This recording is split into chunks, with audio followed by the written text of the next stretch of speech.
Nous sommes le jeudi 20 août. Voici à la une.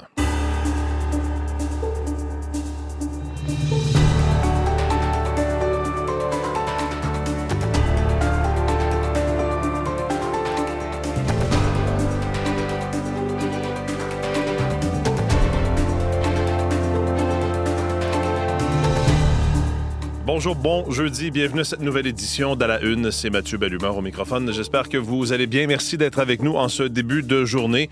Une autre journée marquée par ces discussions entre les États-Unis et le Canada sur cette entente entre les deux pays, pour laquelle on a encore très peu de détails. On sait que hier, le ministre responsable des relations Canada-États-Unis, Dominique Leblanc, a rencontré le premier ministre Mark Carney. Il y a eu rencontre avec les premiers ministres des provinces et des territoires, entre autres la première ministre Christine Fréchette du Québec, qui a dit qu'elle attendait d'avoir plus d'informations pour qualifier l'entente, savoir si c'était à ses yeux une bonne entente. Peu de détails ont filtré jusqu'ici. Il serait question de remettre l'alcool américain sur les tablettes, entre autres des SAQ ou des LCBO en Ontario. Ma collègue Catherine Dib aura les derniers détails, les dernières réactions, mais on risque d'en apprendre peut-être davantage aujourd'hui. Chose certaine, il y a eu une évolution dans le discours canadien, si on veut, parce qu'au début de la journée d'hier, le Canada ne parlait pas d'une entente comme telle. Hier, le premier ministre Mark Carney a dit qu'il y avait effectivement une entente, qu'il restait quand même des détails à régler. Peut-être qu'il y aura plus d'informations aujourd'hui, mais on va vous donner et vous expliquer où on en est dans ces négociations pour éviter justement l'imposition de tarifs avant samedi matin, samedi minuit 1. Mes collaborateurs sont autour de la table avec moi, Julie-Jasmine Boudreau, Olivier Pellerin et Véronique Méran. Bonjour à vous trois. Bonjour, Mathieu. On va ensemble aux actualités culturelles se parler d'une nouvelle plateforme de Télé-Québec, Julie-Jasmine, et c'est particulièrement utile pour les élèves à l'école. Les élèves à l'école, alors je suis particulièrement enchantée. J'ai hâte de vous en parler. Un catalogue de films d'ici disponible en un clic.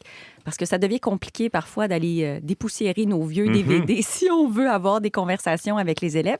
Et c'est surtout une porte d'entrée sur la culture québécoise. Tout à fait. Il y a tout un virage en ce moment, justement numérique de la part de Télé-Québec. On va y revenir un peu plus tard. Faisons le tour des plus récentes nouvelles du sport. Olivier, le CF Montréal qui a mis la main sur 3 points en battant le Crew de Columbus. Ça a été une rencontre difficile côté météo. On était à Columbus. Il pleuvait très fort, à boire debout. Et ça joue au soccer. Et ça joue malgré tout. Et ça joue malgré tout. Belle victoire pour le CF Montréal. Une victoire de 2-1 contre le Crew de Columbus. Ça faisait un moment que le CF Montréal n'avait pas goûté à la victoire. Il fallait remonter en mai dernier, le 9 mai dernier, pour retrouver cette dernière victoire du CF Montréal. Ils étaient sous le coup de 2 matchs nuls. Et là, une victoire importante parce que sur la route, contre le Crew de Columbus, qui est une équipe qui aime beaucoup contrôler le ballon, mais surtout par la manière aussi dont ça a été fait, avec ce but marqué à la 78e minute de jeu par Noah Streit, qui marque son premier dans l'uniforme du CF Montréal et qui délivre Montréal dans un match qui a été assez bien mené. Il faut le dire, un match sur la route, c'est jamais facile, surtout dans le monde du soccer.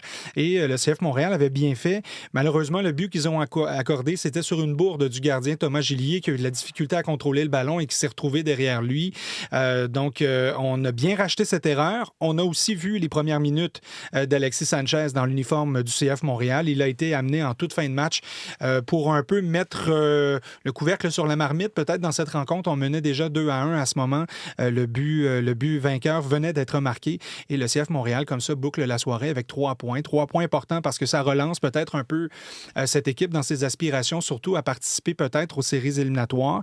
Alexis Sanchez qui a fait ses débuts, bon, on n'a pas vu de grands flashs dans le match, mais un certain contrôle de ballon, a peut-être agi plus comme porte-bonheur avec l'équipe. Peut-être cette petite patte de lapin qu'on avait. C'était peut-être Alexis Sanchez hier, peut-être qu'on a voulu montrer de belles choses dans cette rencontre. Mais donc voilà 3 points importants pour le CF Montréal. On peut d'ailleurs écouter le marqueur de ce but vainqueur, Noah Streit. Ce match n'était pas facile pour nous. On savait que Columbus, elles sont bien avec le ballon et on doit vraiment travailler défensivement bien, collectif. Et ouais, on a bien travaillé. Elles sont, je crois, 5-6 frappes. Nous, on en avait 12. Et ouais, c'est vraiment mérité et que moi, j'ai encore marqué. Ça fait encore plus plaisir. Ouais. C'est sûr que quand on marque un but dans la victoire, surtout le gagnant, c'est sûr que ça nous fait plaisir. Donc voilà, victoire pour le CF Montréal. Le prochain match, ce sera samedi contre le Galaxy de Los Angeles au Stade Saputo. Donc, possibilité de voir là Alexis Sanchez peut-être comme partant pour ce match samedi. Fin de parcours pour Félix Auger-Aliassime à Cincinnati. Ouais, ça a été un match un peu plus difficile à regarder. Félix qui a eu beaucoup de difficultés contre l'Américain Francis Tiafoe dans son match de huitième de finale a commis plusieurs fautes directes dès la première manche, n'a pas su nécessairement se ressaisir en deuxième manche. Il a failli à son service au troisième et au cinquième jeu de la deuxième manche. Et comme ça, le match lui a filé entre les doigts. Une défaite de 6-3, 6-4 pour Auger-Aliassime. Surtout qu'on a vu Francis Tiafoe dans le tournoi un peu amoindri, a parlé de douleur aux hanches, vient tout juste d'être opéré. Ça n'a pas trop paru sur le terrain parce que c'est lui qui a certainement dominé ce match d'hier. Et pour Félix Auger-Aliassime, ça se termine un petit peu plus tôt que la saison dernière. À Cincinnati, il avait terminé en quart de finale. Donc là, ça se termine un petit peu plus tôt. Donc des points qu'il laissera sur la table. Et encore une fois, des questionnements sur des matchs où Félix avait peut-être un meilleur coup à jouer. On sait qu'il est sans entraîneur présentement, donc porte beaucoup sur ses épaules. Est-ce que ça joue peut-être un peu dans cette fin de saison? On verra. Mais donc, fin de parcours pour lui. Puis là, on se prépare pour New York parce que les internationaux des États-Unis sont à nos portes. Et donc, préparation pour Félix pour ce grand tournoi majeur, ce dernier de la saison, où il voudra certainement, encore une fois, jouer un grand coup. Merci beaucoup. Merci, Olivier. Un plaisir. Bonne journée. À la météo, Véronique, est-ce que ce sera plus ensoleillé aujourd'hui? Plus ensoleillé aujourd'hui, mais ce matin, encore beaucoup d'humidité dans l'air, des bancs de brouillard par endroits, avec le soleil qui va faire son œuvre. Là, ça va s'assécher un peu. Les points de rosée étaient quand même relativement corrects aujourd'hui, ce qui veut dire qu'on aurait des températures de l'ordre de 23, 25 degrés, indice humidex sous les 30, donc 26, 27, ce qui est quand même peu considérable. Alors, journée agréable. Oui, plus de soleil. Ça devient en alternance soleil-nuage cet après-midi. Le seul endroit où on a maintenu 30 de possibilité d'une averse, c'est vers Québec et le secteur de Gatineau. Un peu d'instabilité. La nuit prochaine, un ciel qui sera en somme dégagé. La quinzaine de degrés Montréal, donc une nuit un petit peu plus fraîche en vue. Il fera beau demain, vendredi, des températures de 23-26 degrés. Toujours un taux d'humidité quand même relativement correct. Et samedi, ça va remonter un peu. Soleil, chaleur, oui. Perturbation qui passera pas si loin, donc peut-être un petit peu plus de nuages en après-midi avec une faible probabilité d'averse en soirée. Ça reste à surveiller, mais c'est quand même samedi qui demeure la plus belle des deux journées en fin de semaine. Les températures redescendront d'un cran dimanche. L'Abitibi, le Témiscamingue, sous un ciel variable aujourd'hui. On ira avec ça aussi pour tout l'est du Québec, le Saguenay, le Lac-Saint-Jean, le Bas-Saint-Laurent, la Gaspésie, la Côte-Nord, 21, 22 degrés, même maximum du côté de l'Abitibi. Là aussi, on a un peu d'humidité dans l'air, quelques brouillards ce matin. Donc, on y va avec variable aujourd'hui et plus ensoleillé demain pour tous ces secteurs. Déjà, les nuages regagnent le nord de l'Ontario, donc vers Thunder Bay, Sudbury, un petit peu plus couvert. Les températures sont légèrement plus fraîches, 21-22, alors que pour Toronto, Windsor et Ottawa, très estival encore, 24 à 27, sous un ciel en mélange soleil-nuage pour la plupart des secteurs. Dans l'ouest, le beau temps va se poursuivre. Du côté de Vancouver, 23, 28 degrés au thermomètre, assez variable vers Edmonton et Calgary, plutôt beau sur le sud de la Saskatchewan, et on a un petit peu plus de nuages sur le sud du Manitoba, mais les températures dans les prairies, c'est du 24 à 28 degrés. Légèrement plus frais vers Winnipeg, on parle de 23. Petit risque d'orage en fin de journée, mais dans l'ensemble, c'est du temps estival. On profite encore de belles et longues journées. Merci, Véronique. Bonne journée. Bonne journée.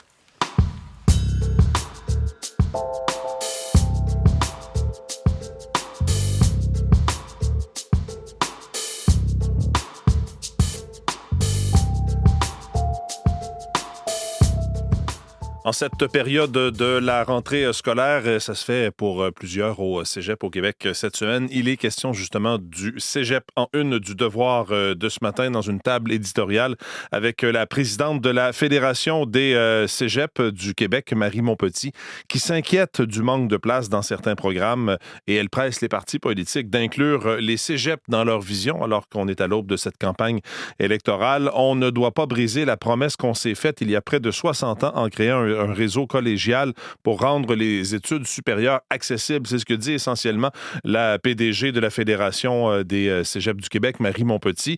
Essentiellement, ce qu'elle dit, c'est que il y a un manque de place dans bien des cégeps physiques, de la place physique, mais aussi des étudiants, des élèves qui sont inscrits au cégep et qui ne peuvent pas, lors de cette rentrée, par exemple, avoir des cours dans leur premier choix.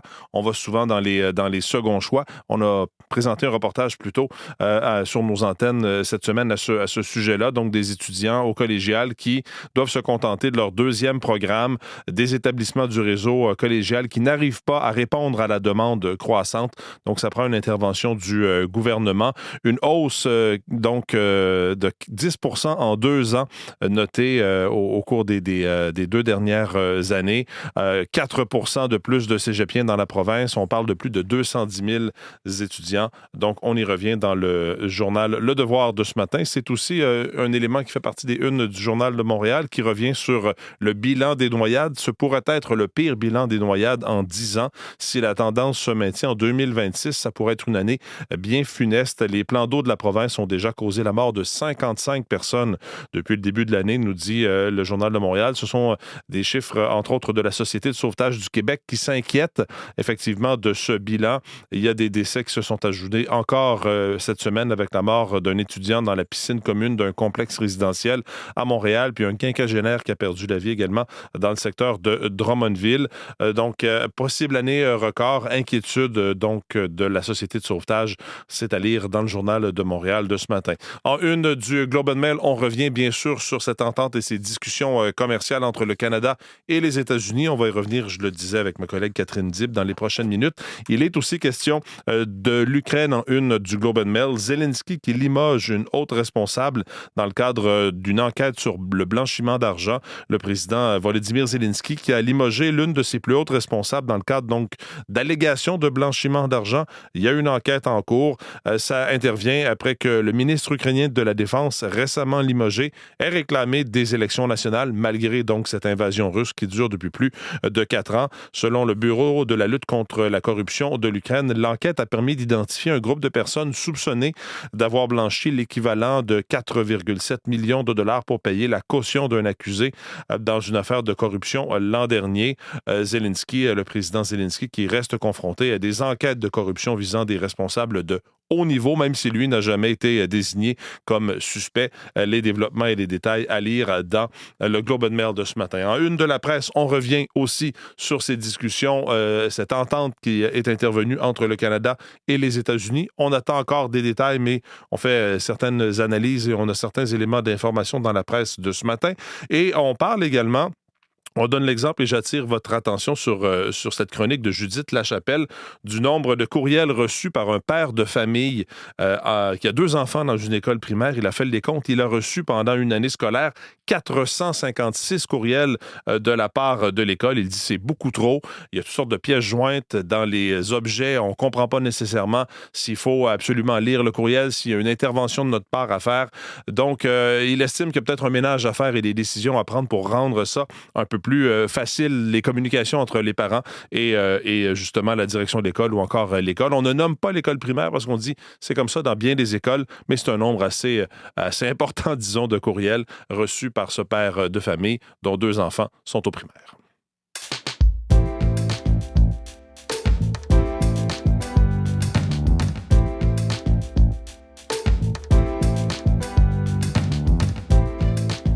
Donc oui, le Canada, hier, a finalement parlé d'une entente avec les États-Unis, même s'il y a encore des discussions qui se poursuivent entre Ottawa et Washington à la suite de cette annonce du président. Il y a ce report de l'imposition des tarifs de 50 % sur plusieurs produits, report à samedi minuit. Catherine Dib, donc, est en studio avec les derniers détails. Bonjour, Catherine. Bonjour. On a quand même assez peu d'informations sur ce qui a été convenu, donc, entre les deux pays. Voilà, ni Ottawa ni Washington n'ont dévoilé le contenu exact de ce potentiel accord provisoire pour l'instant. Et ce qui a été révélé diverge selon les sources. Cela dépend de quel côté de la frontière elle parle, par exemple. Une source bien au courant du dossier a affirmé par contre à CBC News que les tarifs sur l'acier et l'aluminium canadien passeraient de 50 % à 25 %. Les chiffres peuvent varier. Du côté des véhicules, les tarifs pourraient passer de 25 % à 15 %. Toujours ça selon CBC News et cette fois-ci Reuters. Cette dernière précise, en fait, ces sources précisent qu'une exemption concernant les composants fabriqués aux États-Unis devrait être maintenue. En ce qui concerne la fameuse gestion de l'offre, eh bien, Donald Trump a répété que la nouvelle entente va rendre bien des heureux parmi les agriculteurs. Il a d'ailleurs déclaré que les tarifs payés par les agriculteurs vers le Canada seront totalement éliminés. Il parle de zéro, réduit à zéro. Mais de son côté, le ministre responsable du commerce Canada-États-Unis, Dominique Leblanc, assure que le système de gestion de l'offre va demeurer intactes, donc des versions qui se contredisent un peu. L'analyse de Jean Charest, membre du comité consultatif sur les relations économiques Canada-États-Unis sur le sujet. Chacun devra faire des compromis parce qu'une bonne entente, si elle est viable, c'est mieux que la situation actuelle. On ne veut pas de mauvaise entente, on a toujours été clair là-dessus. Mais il y aura des discussions. Puis après ça, il faut parler aussi des mesures que les gouvernements peuvent mettre en place pour venir en soutien à certains secteurs. Ça aussi, c'est une partie de la discussion entre le gouvernement fédéral et les provinces. Et hier, Mark Carney a rencontré justement les premiers ministres des provinces et territoires pour faire un suivi. Quelles sont les réactions, Catherine? Alors, à la sortie de cette rencontre-là, en fait, le premier ministre de la Nouvelle-Écosse, Tim Houston, a déclaré qu'Ottawa avait demandé aux provinces de remettre l'alcool américain en vente dans les magasins canadiens. On se rappelle que plusieurs provinces comme l'Ontario, la Colombie-Britannique et le Québec, notamment, entre autres, avaient décidé de le faire en réaction aux tarifs de Washington, ce qui avait vraiment dérangé le président américain. Sur le sujet, la première ministre québécoise, Christine Fréchette, elle, en fait, est restée pas mal silencieuse. Elle n'a pas pris d'engagement. Elle a indiqué, en fait, que cette décision revient au Québec seul de remettre cet alcool en vente ou pas. Elle a aussi affirmé que la rencontre, bien qu'elle ait été productive, en fait, elle estime qu'elle n'a pas vraiment eu beaucoup de réponses à ces questions. On l'écoute sur le sujet. J'exige d'Ottawa de recevoir des informations additionnelles avant de pouvoir me positionner pour la suite.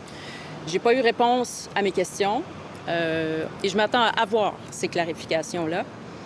Et comme vous savez, la gestion de l'offre doit rester, l'exception culturelle également. Nous, on va travailler à défendre les intérêts économiques du Québec, protéger les travailleurs, protéger les entreprises. Et pour l'instant, je n'ai pas le portrait complet.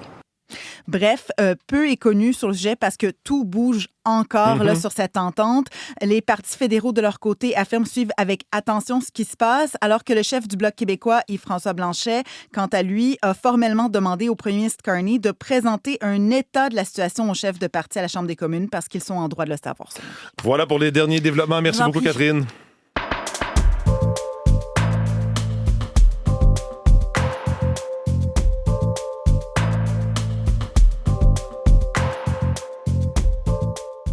Commencer par un pied d'athlète. Ça pique, tu grattes, ça pique, tu grattes.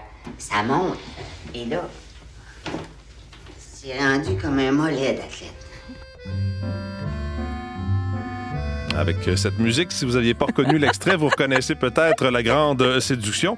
Maintenant disponible, et c'est pour ça qu'on parle de ce film-là, sur une plateforme de Télé-Québec disponible dans les écoles. Oui, absolument. La Grande Séduction, comme une trentaine de films par ailleurs, comme Crazy, Rue, Monsieur Lazare, La Guerre des Tucs, Incendie, Les Ordres de Michel Brault quand même, ou encore Les Ploufs. Alors, différents registres, différentes époques, différentes classifications aussi, selon la clientèle scolaire. Alors, et tout ça va venir, Mathieu, avec un guide pédagogique pour accompagner les enseignants, ouvrir la discussion. Mais quelle brillante idée! Ce virage numérique, en fait, c'est tout simplement un accès simplifié à notre patrimoine culturel québécois. Et l'offre va être bonifiée. Donc, pour l'instant, je dis une trentaine de films. Il y en aura une vingtaine dès janvier qui vont s'ajouter. Et on dit que d'ici 2 ans, là, ça pourrait être à peu près une centaine. Et aussi, on a accordé donc les droits de diffusion pour 10 ans, ce qui est une période, à mon sens, assez suffisamment grande donc pour pouvoir vraiment exploiter cette avenue-là. Et c'est exclusif aux élèves. Là, je sais qu'à la maison, peut-être vous vous dites... Oui, parce que des fois, on veut revoir certains de ces films-là, puis c'est pas évident. C'est pas trop facile à trouver. Alors, vous devez vous inscrire. Ça s'appelle Ciné Patnache. C'est via le site de Télé-Québec. Donc, si vous êtes évidemment quelqu'un du milieu scolaire, et c'est vraiment un fabuleux contact avec les histoires d'ici. Parlant de cinéma et de films, il y a quelques nouveautés cette année au TIFF, au Festival international du film de Toronto, notamment un marché. Oui, un marché un peu comme on le fait à Cannes, en fait, depuis presque toujours. C'est la plus grande nouveauté qu'on dit en 15 ans du côté du festival. Alors, une occasion vraiment de conclure des accords avec les investisseurs, les producteurs, de présenter ces projets. On parle de 80 pays, 200 quelques exposants, et on dit que vraiment que le Canada va être au centre de l'action. Donc, tout le monde va en bénéficier finalement. Et on a eu aussi des détails sur la programmation, comme la sélection canadienne. Par ailleurs, une 60aine de courts et de longs métrages seront présentés. Et parmi les longs métrages, le très, très attendu film sur Gilles Villeneuve, qui est une production québécoise. Ça s'appelle Villeneuve, l'ascension d'une légende. Et c'est un film qui a quand même connu plusieurs retards. On a changé le réalisateur, on a eu des dépassements de coûts, mais là, on va le lancer en grande pompe au TIFF dans 3 semaines. Et sinon, c'est en novembre ici dans nos salles au Québec.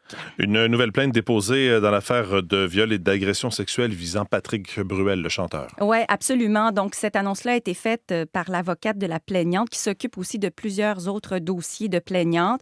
L'avocate a dit que la victime est extrêmement jeune au moment des faits dénoncés, tout juste majeure. Ça a été précisé sur la radio France Inter. Elle n'a pas donné de détails là, sur le lieu ou l'époque selon les faits allégués. Et plus tard, hier, j'écoutais sur BFM TV, elle a ajouté que là, on est rendu avec un dossier de 32 plaintes avec un mode opératoire assez similaire.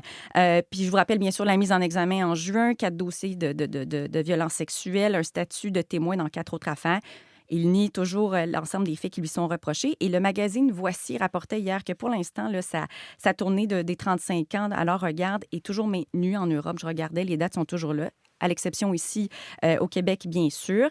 Et à la demande du chanteur, là, son contrôle judiciaire a été assoupli. Il peut maintenant sortir de la France. On a su ça récemment. Mais bon, la décision est en appel pour l'instant. Alors voilà pour le dossier Patrick Bruel. Les derniers développements. Oui. Ed Sheeran, qui est en spectacle, c'est ce soir à Toronto. Exactement. Et pour 3 soirs seulement, c'est au Centre Rogers. C'est son seul arrêt au pays. Et ça se passe à la Ville-Reine. Et il y a un peu de nous derrière Ed Sheeran dans son spectacle. Un peu de nous comme nous deux ou nous plus... Comme la nation, le Québec. OK, le Québec. En fait, je vais y aller avec Laval parce que c'est une entreprise de Laval qui s'appelle Show Canada, un génie créatif, donc une espèce de pont télescopique qui sort dessus la scène principale et qui va aller rejoindre une autre scène à l'autre bout. J'ai vu des images sur le web, 173 pieds de pont qui se déploie. C'est hallucinant. Alors voilà. Et on dit que ce sont les tensions commerciales entre les États-Unis et les partenaires internationaux qui ont fait en sorte que l'équipe d'Ed Sheeran s'est retournée vers une équipe d'ici pour créer ça. Ils ont eu 6 mois pour travailler là-dessus. Alors franchement, ça risque d'être vraiment un show particulier. Puis il y a de quoi être fier aussi. Et il reste des billets pour les intéresser si jamais ça vous tente. Vous avez le temps si vous partez Vous avez un 6-7 heures devant vous de route ou en avion. De vous rendre à Toronto si vous n'êtes pas déjà dans le coin. Merci Julie Jasmine. Ça me fait plaisir. Bonne journée.